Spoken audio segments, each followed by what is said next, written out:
Papanoorin natin ang introduction video ni Alana Ruth Abuda representing Luna La Union for Miss Pearl of the Orient Philippines 2025.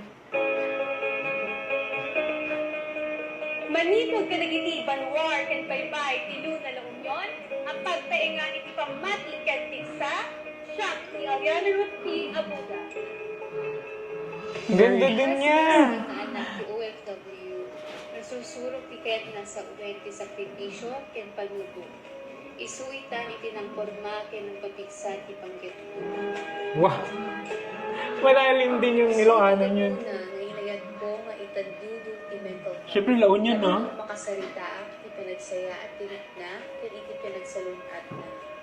Taawan ti naiparswa at tao ang makaritna iti panagsagawat na may misa. Rooted in heroic resilience, I carry the stories of many, those we love and the voiceless. This is Aliana, representing Luna La Union, and I stand for healing and hope. Wow. Wala, very promising siya. And ang ganda yung aura niya, parang it gives me the Kisses de la Vina vibe. Oo. Yung beauty niya, ganun. Yun yung naalala ko lang. Ano, ang ganda-ganda niya.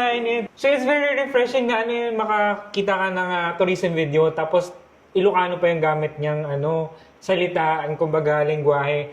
Tapos may mga malalalim.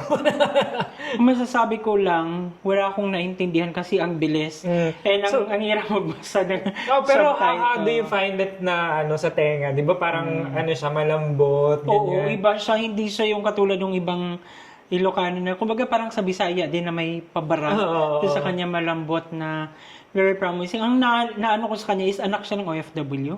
Yes. Oo, anak siya ng OFW. Teacher siya. Mm-mm. Oo, yun nakita ko sa video.